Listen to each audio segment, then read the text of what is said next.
السلام علیکم۔ Welcome to my channel خوف کی دنیا۔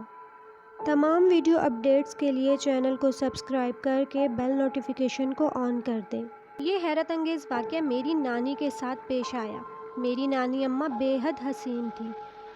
اب اپنے بڑھاپے میں بھی وہ بہت خوبصورت لگتی تھی، جبکہ میرے نانا جان نانی اماں کے برعکس تھے۔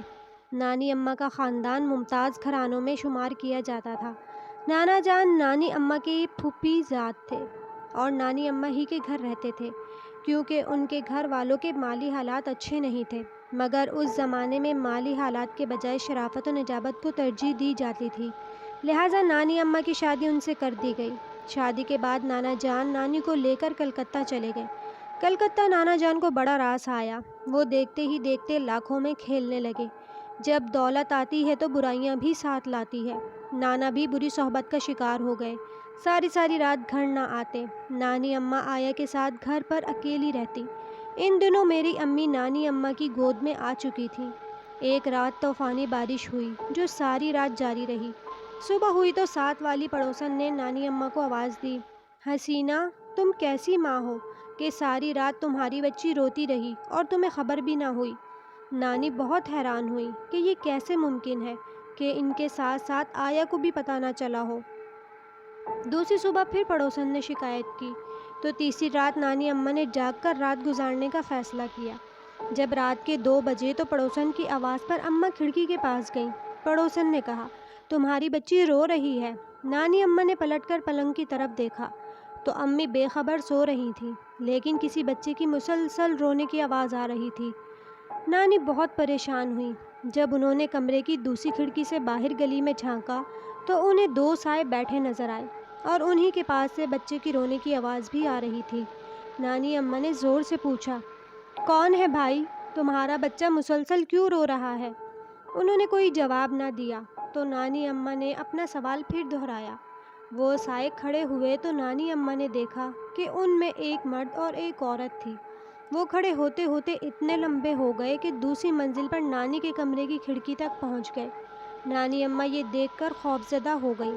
اتنے میں آیا بھی اٹھ چکی تھی۔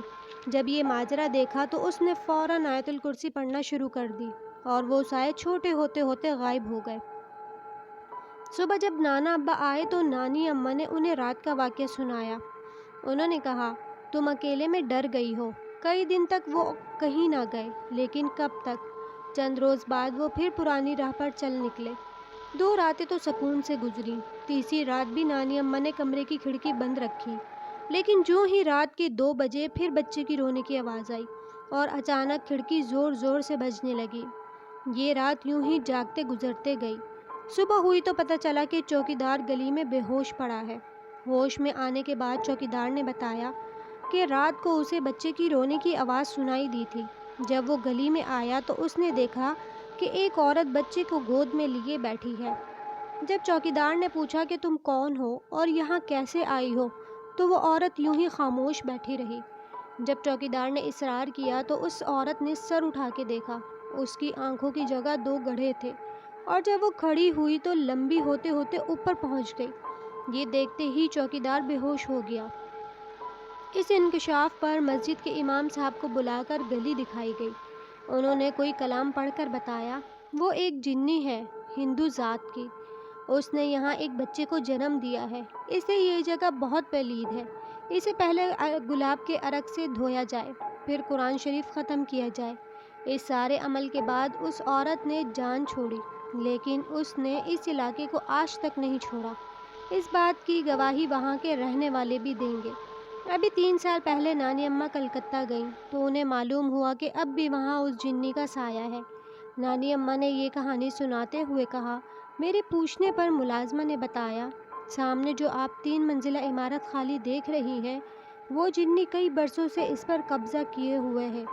سردیوں کے موسم میں کشمیری لوگ گرم شالیں بیچنے آتے ہیں تو ایک گروپ ایک کمرہ کرائے پر لے کر اس میں رہتا ہے۔